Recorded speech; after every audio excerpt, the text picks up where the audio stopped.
Here is how to comment during the Frankly Speaking show. On your computer, look to the right of the video. That's your live chat hub. Click the Say Something box at the bottom, type your message, and hit enter. Boom, you're live. On the mobile app, it's just as easy. Tap the live chat button right under the video to open the window. Pro tip, if you're in full screen mode, tap the screen once and hit the chat icon to see messages without leaving the action. Can't type? Check two things. Make sure you're signed in and see if subscribers only mode is on. You might need to sub and wait a few minutes. Keep it respectful, follow the mod's rules, and have fun.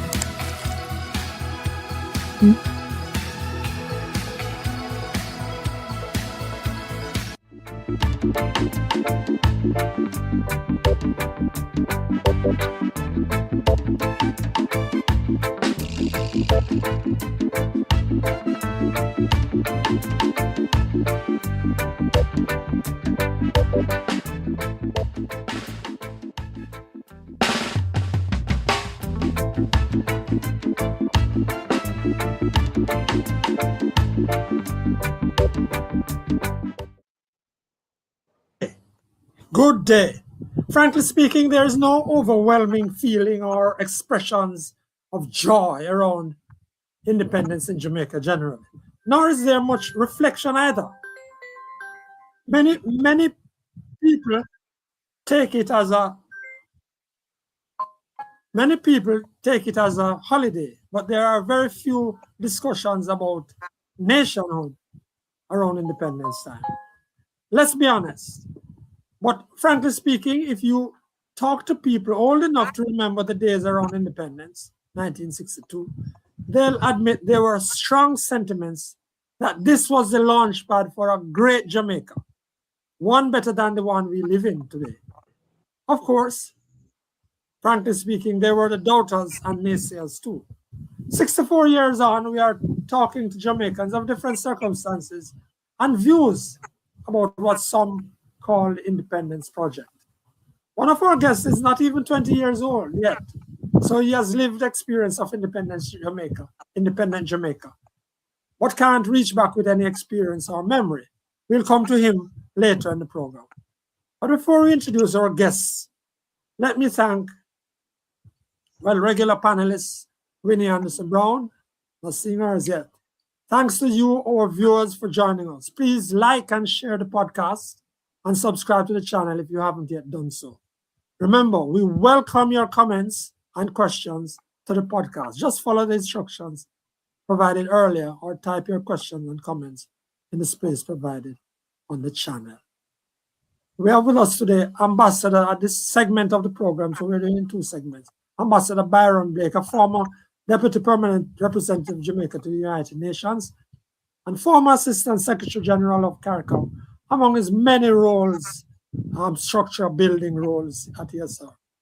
And we have with us also in this segment of the program, Dr. Cheryl Chong, CEO Kingdom Shift Now, and she's a clinical therapist and life coach. So this is the first part of the program, and we are going to also have with us Herbie Miller, a creative, and student Brian Anderson. But we will, as I say, come to them. So let's go to Ambassador Blake first.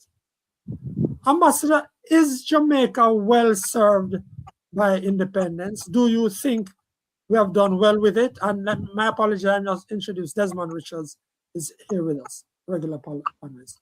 Yes, Ambassador, it's over to you. Well, it's whether Jamaica has served independence, because when we became independent in 1962, as you said earlier, there was great excitement because here, for the first time, we were in a position to make political decisions. And we thought that that would help us to then make our economic decisions and our other decisions. We were at a good place in the sense that unity is one of the most important factors in moving a country into independence and in continuing to be independent.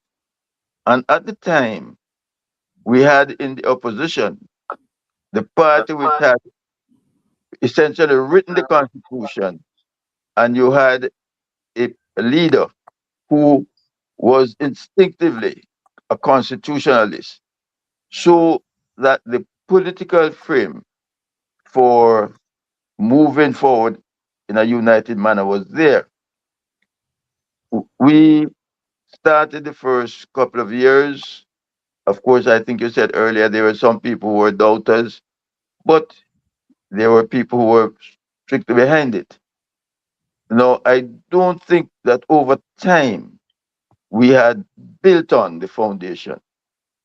The constitutional foundation itself had some gaps, some of which were deliberate. For example, you will see that our final court in the Constitution is the Privy Council.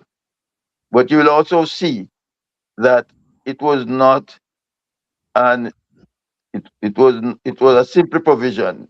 It was not a deep provision because it was expected that we change it. You you would also find, and if you those of us who could remember Norman Manley, who was leader of the opposition in about 1967, saying that the economic part of independence was yet to be built and that the succeeding generations had that responsibility. Now, the succeeding generations, we have neither built the economic structure in an independent way, nor have we developed the constitutional part of it. We introduced the Bill of Rights, but we have not really moved it so that, for example, we still have the king as head of state. We still have the Privy Council as our final court. Right, Those, Ambassador, we're going to allow you to spread it out a little bit. But let me just bring in, welcome Winnie. We've been having some issues here, some technical issues, and that's why we're not seeing Ambassador Byron Blake live on the program. And we have some little issues. But let me just bring in, and thank you, Winnie, for joining us. Let me just bring in Dr. Cheryl Chung and just ask her, Dr. Chung, how have we served in independence well? Has independence served us well in Jamaica? What's your view? Not hearing her. Dr. Chung, we're not hearing you. You're not hearing Dr. I Chung. want to agree with what Ambassador Blake says, right? So that I don't have to repeat it. But I want to go and look at what my definition was of independence. Like him, I agree with everything he has said so far because I was so excited. I was 13 years old and it was amazing to experience all euphoria of, oh, we're going to be independent. And so in preparing for this, I looked at definitions. What is independence, first of all? Is it to be free from control, influence, or support of others? And of course, you have personal independence and you have national independence. Now, we were given a starter, if you want to call it that, to move to the place of self-rule, a country that rules itself, makes its own laws and government, a country that would control its own land and people, and a country that would be sovereign, which means that we would stand on our own with our own flag, laws, and leaders. Now, I want to suggest that independence is a desire, a pursuit. It's a desire, you said. It is a desire. It is a pursuit. But in terms of maintaining independence, it is something that you have to work on gaining and maintaining. Yes. And I think along the way, the journey of the last 64 years, as Ambassador said, we did not move along that line. because the issue is this, that in independence, remember, it is, for me, personal independence is being in control of myself from inside. And the same thing for national. We must be in control of ourselves from inside the country. And what has happened over the years is that the leadership has given, what should I say, control, not giving it on a platter, but remember the three things about independence is to control, is to be free from control, influence, and support of. So those are the three things we have to look at: control, influence. Now, the influence is the part that has really messed us up. We have allowed. All right, let me bring Desmond, because Desmond said you wanted to go in. Go ahead, Desmond. Oh, okay. Well, as Ambassador pointed out, in 1962, what we got was some sort of political independence, with the expectation that it would be changed. As Norman Manley pointed out, that his generation was responsible for political independence, and the key that has left most black people, Jamaican black people, out is economic independence. Today, 64 years after, the majority of black people are still suffering. Let us look at one particular issue. Look at 300 years our forefathers slaved this land. And as we speak, very little has been done to ensure that blacks have access to lands in Jamaica. So, some form of independence politically, but the vast majority of us are still waiting for economic independence that will enable us to send our children to school, to live in proper housing. Look at the educational system 64 years after independence. Can't we see that the majority of black Jamaicans are still hanging behind? What are we going to do? Ambassador, I want to take you back to that economic independence issue that Desmond raised there, referring to Norman Manley. Ambassador, you're an economist.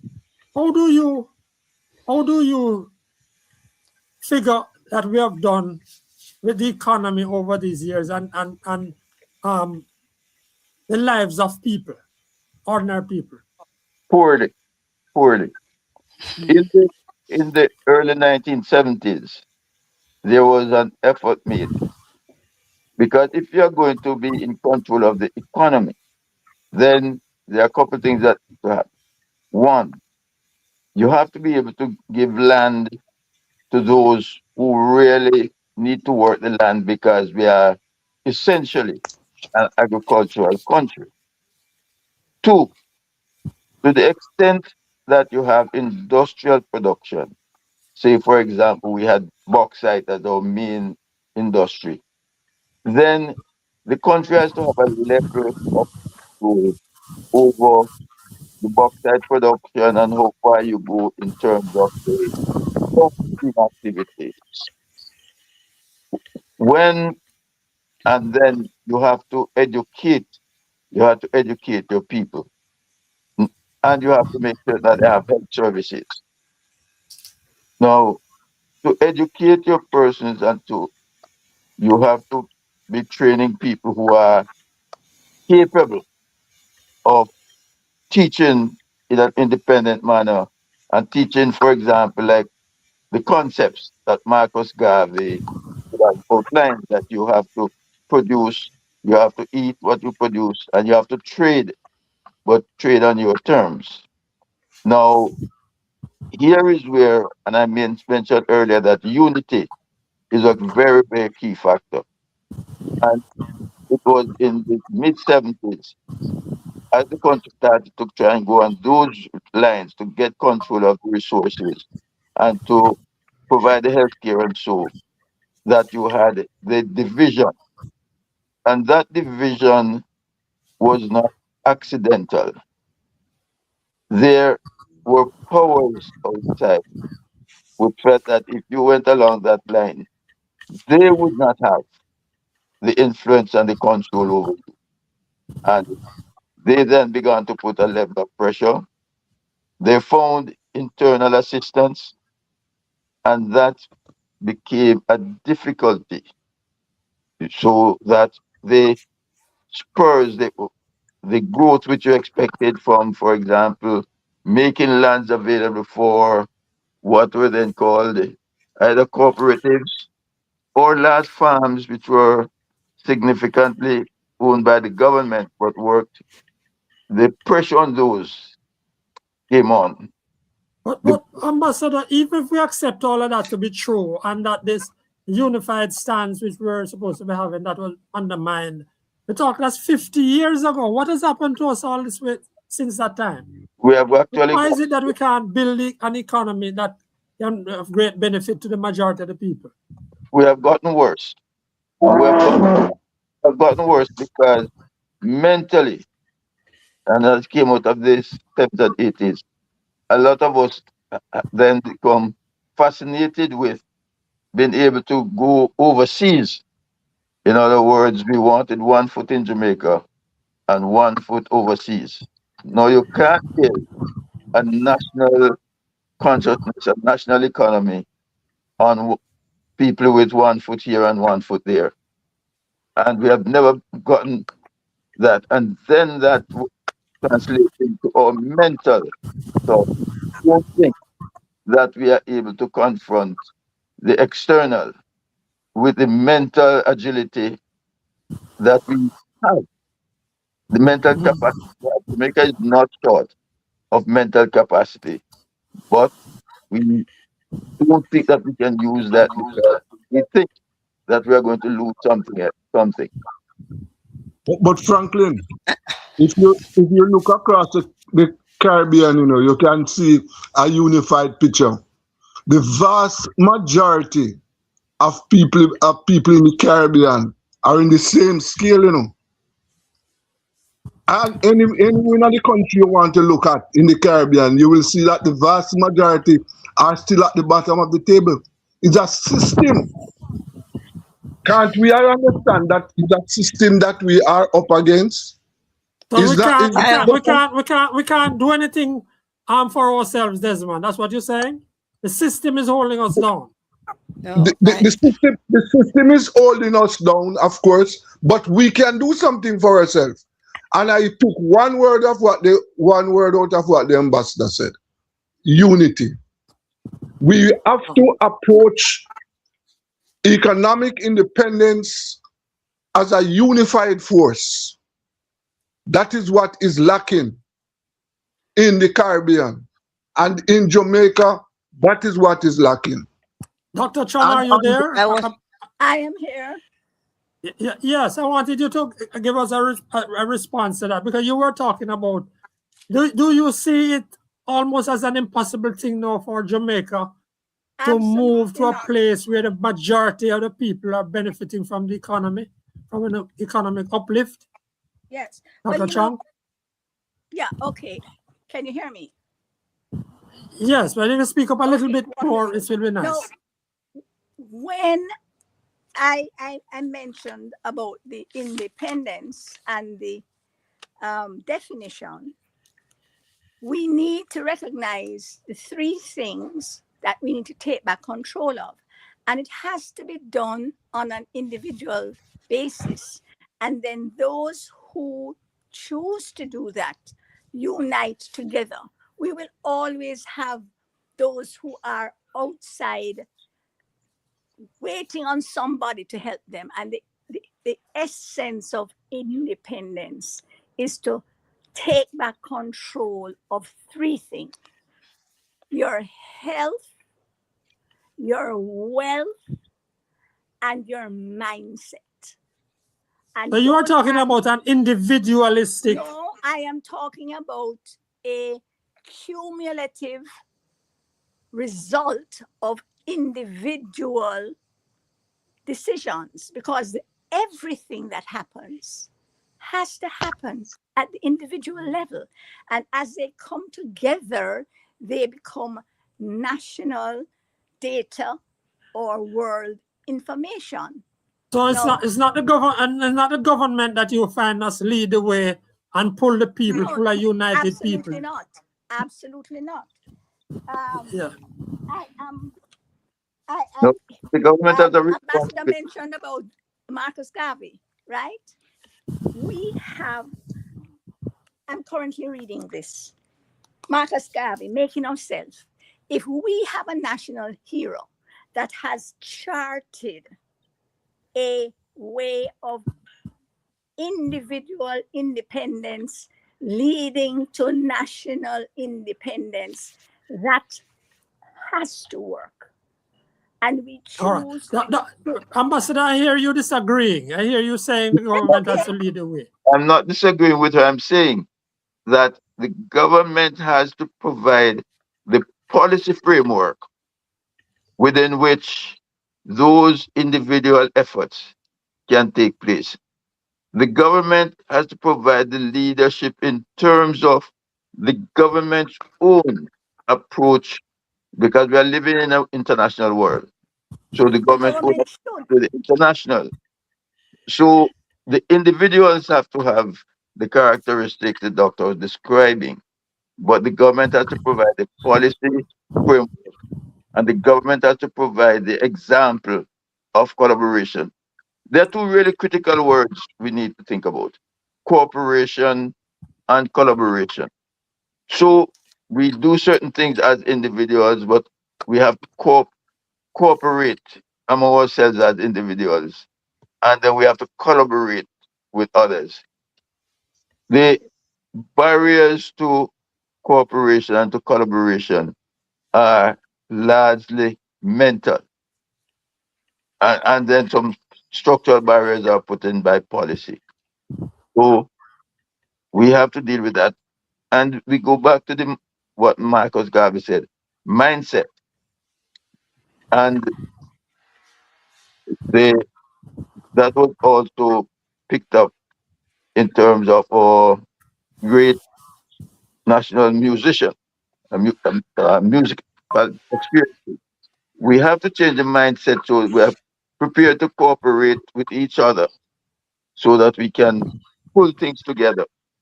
So, if you take, for example, So Ambassador Blake, you believe that in even with the cooperation and you're talking about, even with the individual decisions that Dr. Chong is talking about, that within a short time, within another 5-10 years, Jamaica could get around to a stage where the vast majority of the people have a different mindset and a different sets of benefits from the economy. my No, mindset, man, mindset it is going change, to take more than that, man. I'm mindset, coming to you, Desmond. Let ambassadors finish that thought and I'll come back to you. mindset change takes time. So you have to begin to get into people's mind the confidence that they can do, and that what they do, they can collaborate with others. It's like a relay team, as distinct from our individual sprinters. The relay team has to collaborate and cooperate with. So We how have- long that process going to take for you guys out there now? How long is that process going to take, It's ambassador? it's not complete, not completed, and you don't need it complete before you begin to see results. But if you begin to see, for example, teams, or let us say, or artists collaborating when they're going abroad, so you have a group of them going, or if you see, for example, where persons, and Usain Bolt is a good example. He makes money outside and he takes it back and he invests it in Jamaica, and others can benefit from it. You see the people who come back and who train others to go and to be able to even exceed their own achievements. So the mindset change, we have to begin with it. But the government also has to have a mindset change, and the government has to be prepared to listen to and to work with its people. Okay, Desmond, your time. You were saying it can take longer than a little 5-10 year period. Even if we have, I don't know where the ability to cooperate and to pull together would come from, or where the urging would come from. But go ahead, Desmond. The government have to play a major role in directing the people policy-wise, right? And we must remember that not everybody is going to go into that direction. But what we want the vast majority of us to see where we are and to understand that our only independence, our true independence is going to come when we are economically independent, when we are able to provide for ourselves, when we are able to make things work for ourselves. That is the time when we are going to be independent. All right, Dr. Chung. Dr. Chung, Yes, sir. Yeah. who must lead this individual? I almost say renaissance, but not. Who must lead this new thinking, this new cooperation that you are suggesting, this individualistic move? Who must lead that? Not individualistic. The essence, listen, the essence of independence is that I must depend on myself, and my country must depend on itself. Now, any change that takes place with individuals, never with a cooperative or a group or a community. It is always individuals. So who's that to will spur make- that? Who's to spur that change among the individuals? I am going to do it for myself. And you are going to do it for yourself, because a lot of persons who are out there championing this cause are not personally independent, because they, as individuals, are waiting on the government to facilitate us.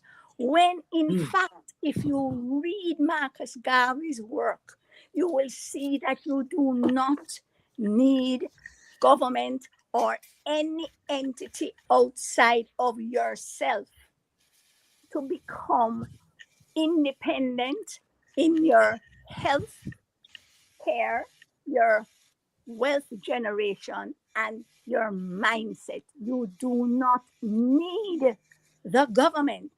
But if we think we need the government, then we will never be able to achieve it for ourselves. Because everybody is saying government has to provide a structure.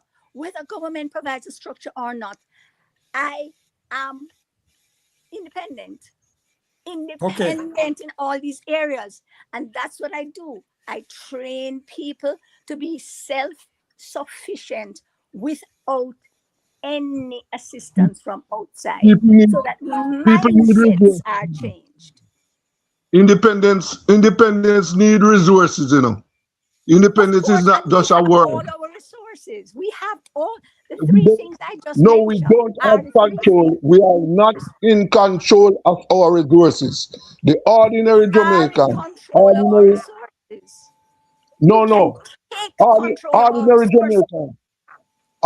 Jamaicans are not in control of the country's resources. Because they choose not to be. No. And it's not because they choose. It's a little bit more than choose. It's a little bit more choosing. I am only speaking from my experience, and the thousands of Jamaicans and others who have taken control of their real estate, their food forests, their water source. And these are people who do not have any support. I'm talking grassroots. No, you're talking about groups. You're talking about groups of people there. In other words, a I community. am talking about grassroots Yes, to but it's treat people. groups All right, of. we want to wrap up the segment, Ambassador, and I want to come back to you before we go. Just saying, in terms of your look on the region and so forth, do you see anywhere that they're making good of independence? Do you see any place in this Caribbean region? You're a regional man in many regards, where they are making good that Jamaica could look at and emulate. No, in 2004, if you had asked me that question, I would say that Jamaica and the rest of the Caribbean had put themselves in a place where they had the structures to work together so that we could begin to have an independent region. And an independent region then would allow for independent countries. You're asking me that question in 2026. And unfortunately, I have to say that we have become less confident in ourselves.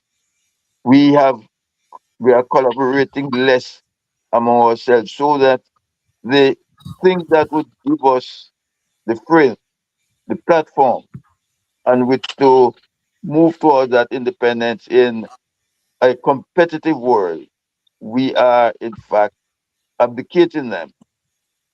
And that is Mm. a distressing point. But it is something that we'll have to deal with because the So you external. are not positive of where the independence is taking us No, right now, Jamaica. we are not making use.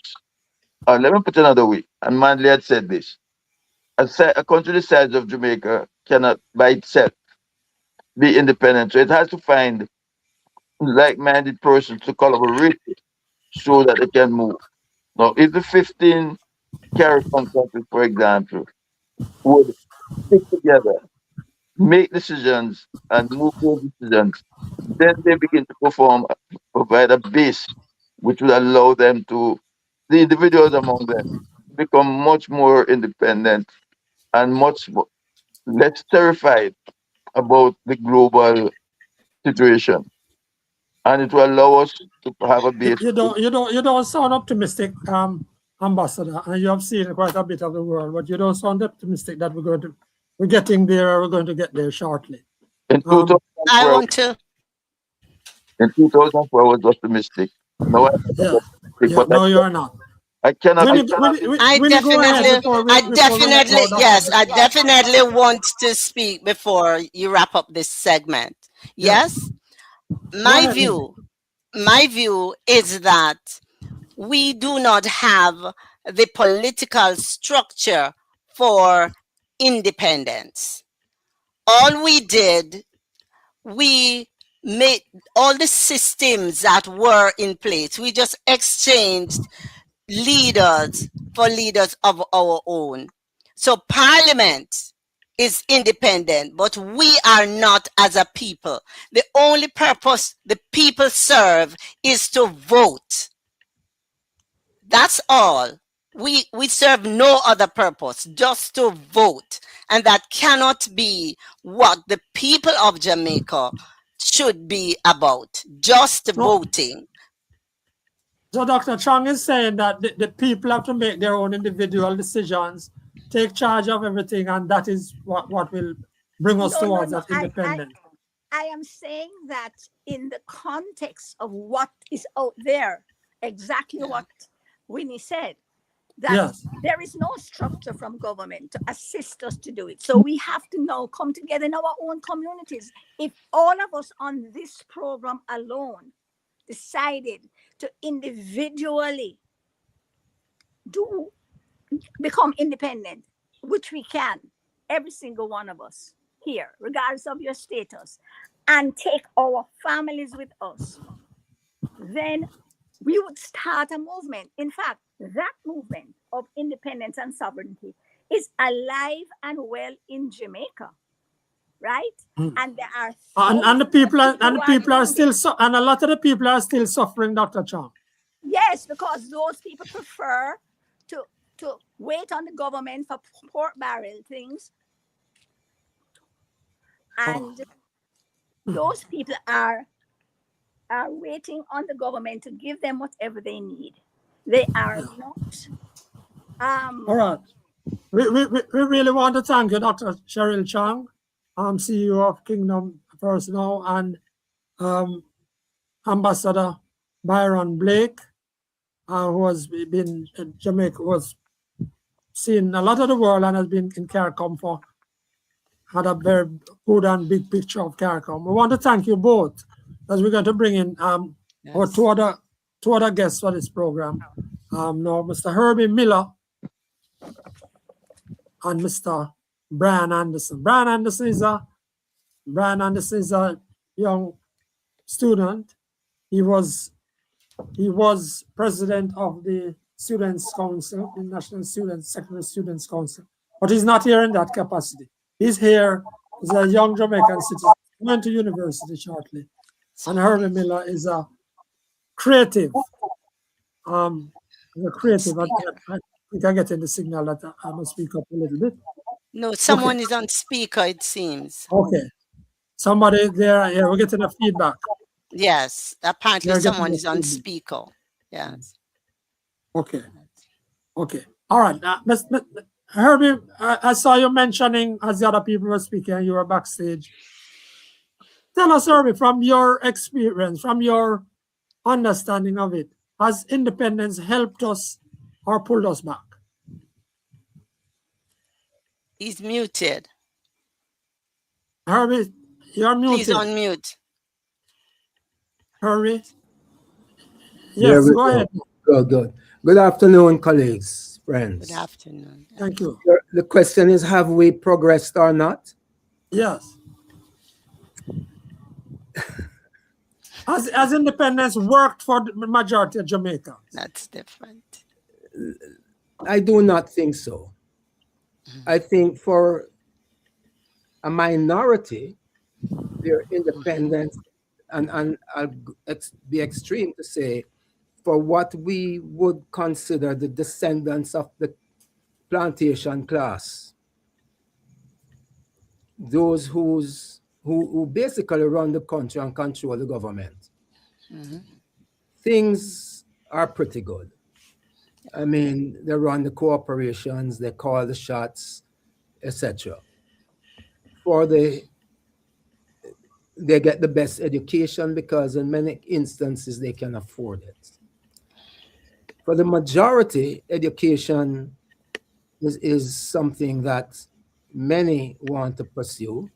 Few can go beyond the free school system, which stops at if you got a pass for one of the secondary schools, or you end at high school. And so you find the majority of our people aren't even literate to the point where they can move outside of their own creativity to do small businesses or become creative in some kind of way, shape, or form. And so, no, I don't think educationally in particular, we have positioned ourselves for Jamaica to be where it can be. I don't think psychologically we have shed the sort of residual effects of the colonial mentality. Right. And when you say we have not shed the effects, who's we? Who you speaking? The majority of us, our education has imprisoned us in that mindset where to be totally independent of thought, to be innovative in our own way, as someone was saying earlier on. Many of us sit waiting on government to do that.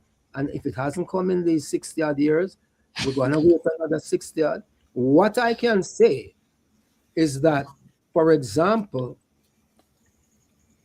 those who set up like the athletic coaching camps outside of the government control have produced our Usain Bolts and Shelleys.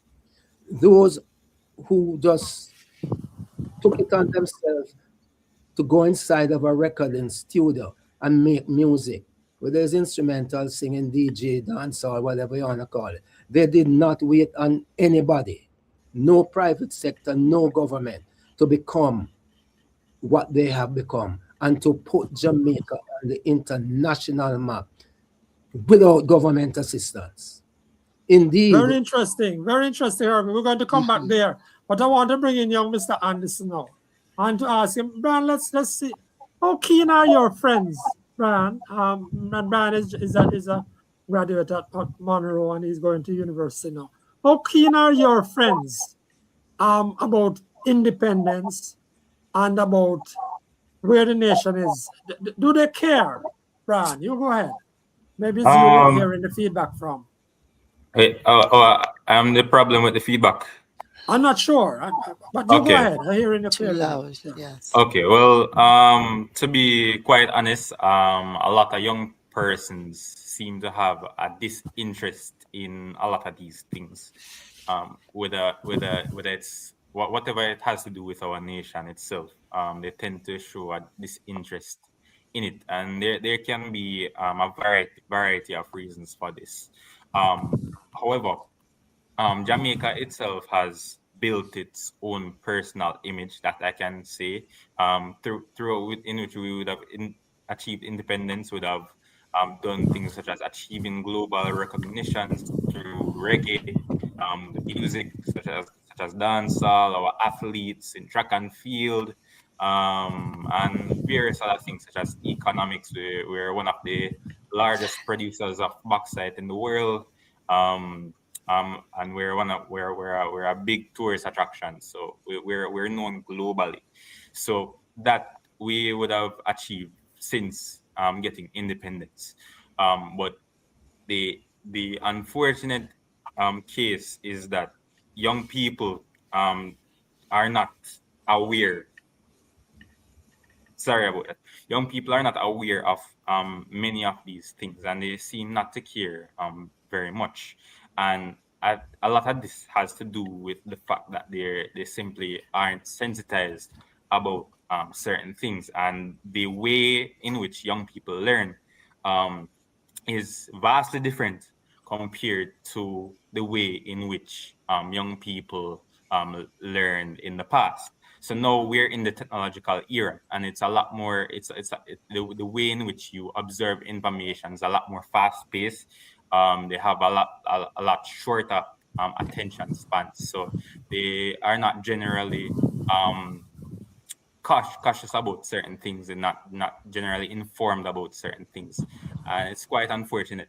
But in addition to this, a lot of young people feel as if they are disadvantaged because it's very difficult, despite us having things such as one of the lowest unemployment rates in history. Young people still struggle a whole lot to find job opportunities. They struggle a whole lot with, as aforementioned, getting into college. So let me just ask you, Brian, and it's very interesting what you're saying, but let me just ask you, so do they see any possible changes coming soon, anything that's going to impact their lives?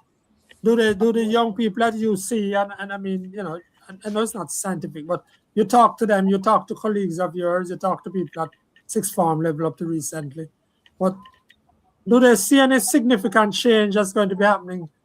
Feel anything different is going to be happening in Jamaican state? Well, if from a youth perspective, I think that they see things as getting worse. Actually, I think that they see the economy as diminishing, even though statistics may or may not say otherwise. They see life getting harder. The cost of living getting higher. It's a lot more difficult to raise families. I even see things about Jamaican birth rate being reduced. And that's because we're sensitizing our children to be careful in the way that we approach things such as sex. But at the same time, things such as the cost of living is extremely high. So they're even more cautious in doing things such as raising families. So the overall consensus is the fact that things are getting more difficult in their perception. Oh, okay. All right, thanks. Herbie Miller, I want to come back to you. You were mentioning the creative side of things, the fact that people can go in the studio and they can do their music, and that they've been doing well on that. Is there something that the rest of Jamaica can learn from that, and is it a similar type of thing? You know, we can talk about individuals doing for themselves, but it begins at the very basics. How educated are many of our individuals, the majority of us, in order to go beyond the Higler style, the subsistence level of survival.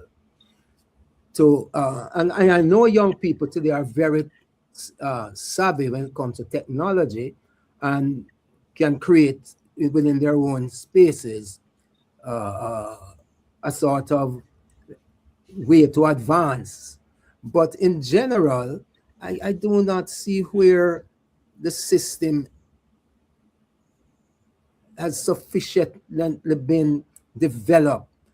So when young men, such as the gentleman here, young man here, Brian, leave university, they can afford to at the same time pay off their student loans and build a family and start a home after the first few years in the workforce, because they're not paid the kind of salaries for them to manage all these things. Young people. But Herbie, these economic difficulties that the members of the population face in independent Jamaica, these economic difficulties, how are they to be overcome except by political leadership? Before he answers that question, please let's take this comment from Owen Richards. He says, guess young people are not aware because civics and history are not doing the job.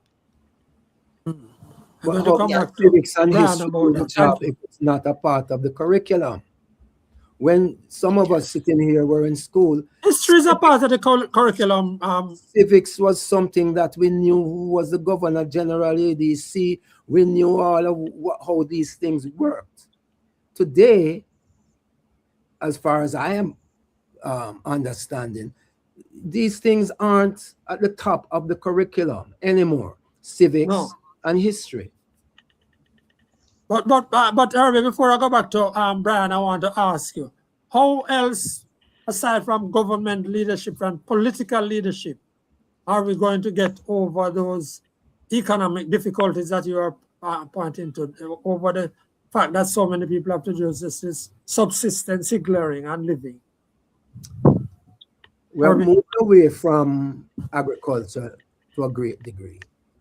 Our youngsters in the rural areas are migrating more and more to Kingston and hopefully out of the country because they really have seen no hope in being here. Are they equipped educationally to go and create? You see, it starts with imagination. You have to be able to imagine something that only exists in your mind. Again, who's the we? Who's the we must carry? Every single one of us. They're all of us. Individuals. From imagination comes innovation. You have to now start to figure out how to create it. And if you can create it, that's the reality. So whatever area I have a friend who has been talking about food security for over 30 years. I was talking to him the other night since the hurricane. He says, finally, it seemed as if what he was doing and could not get any assistance from state nor others is paying off. He has stuck with it all these years. How many? Okay. Of course. Let me just get back to Brian because I don't want to lose a point you just raised about young kids migrating and some going overseas. Minority rather plan to go to college, for example, UA and UTech, like I plan to do. Yeah, and just before we finish this segment, I just wanted to ask you: Do the people that you know, that those people at sixth form, at upper level fifth form, and so on, do they believe that they can look to political leadership. No, I'm not asking about the PNP or JLP. Talking about both of them, all of them put in there. Do they believe that political leadership can help to make the changes that you are talking about? Can help to make it more likely that they can afford to go to college in Jamaica? Those changes. Do your colleagues think that way? Definitely. But a lot of my peers, some of them rather, are interested in politics, and they plan to join politics in the future. And some of them strongly believe that the government itself is not doing enough in terms of things such as properly funding our education and funding the pathways to getting to education. I would have had a discussion with one of them. I would have even pitched an idea on how to reduce the amount of young people who aren't excluded out of tertiary education, and it would be through the HEART program. So the idea that we would have thought of is to utilize the Ministry of Education and their databases of students that currently go to 5th and 6th form. And once they would have completed 5th or 6th form, we track the ones who opt out of going into tertiary education. And the same way how we go to people's houses when somebody isn't voting in an election, in the same way we track down the persons who are not going into the college and give them an opportunity to go into the HEART program and get a skill, so that they will be able and ready to work. So that's the idea that we would have produced, and many other young people have amazing ideas like these. However, youth are excluded from oftentimes excluded from the political environment. And it's quite disheartening because a lot of these good ideas are thrown under the bus because youth simply aren't given the opportunity. Oh, okay. Well, thanks.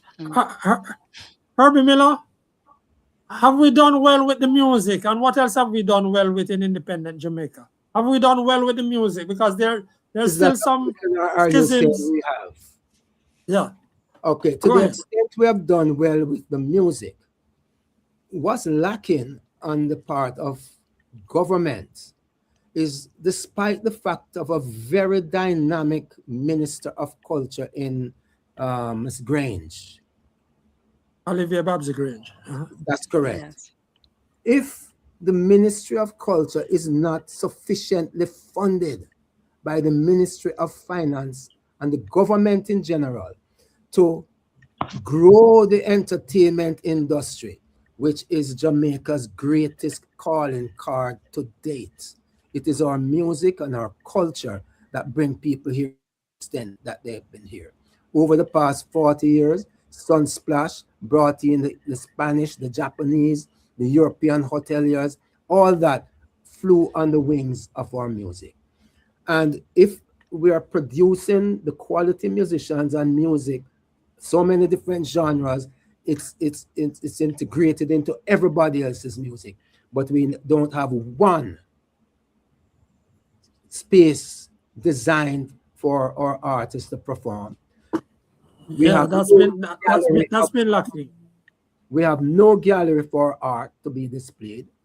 All of these things are done in makeshift spaces, including the National Gallery, including wherever we may keep our concerts at the hotel. This or some bamboo around a beachfront and some makeshift thing. Think of it. For an island that has produced the level of culture it has to the world, not just music, the way we walk, the way we talk, what we eat, how we behave. Everybody wants to be like us.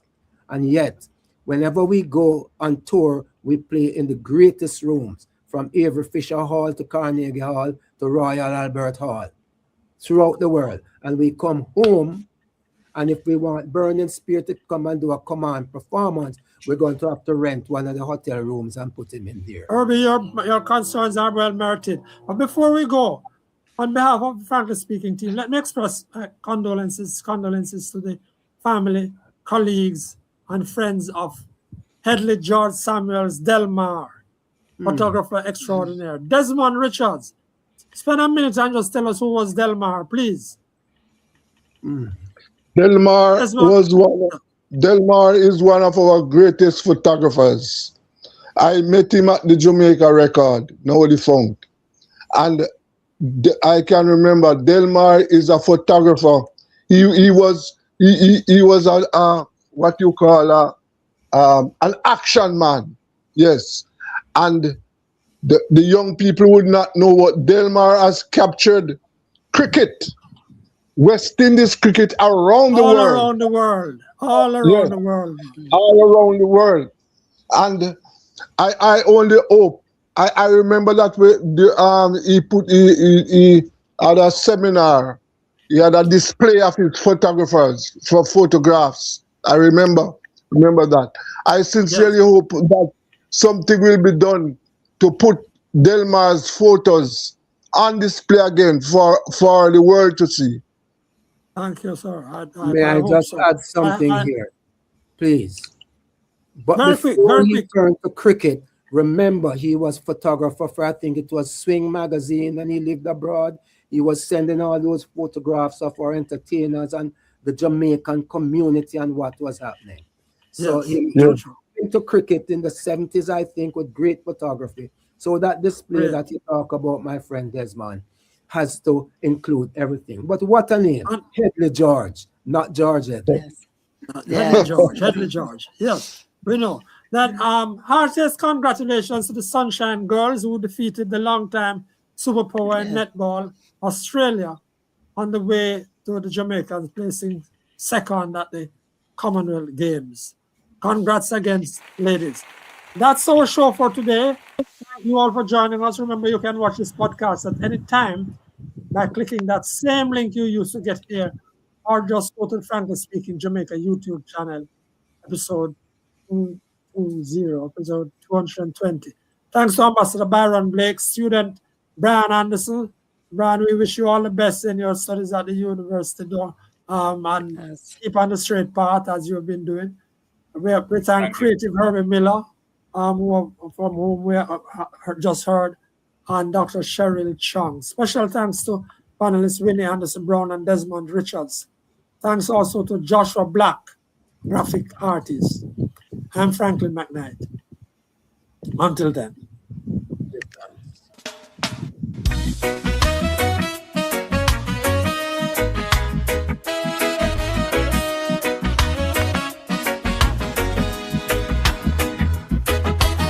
The lights go up, the mics are lit.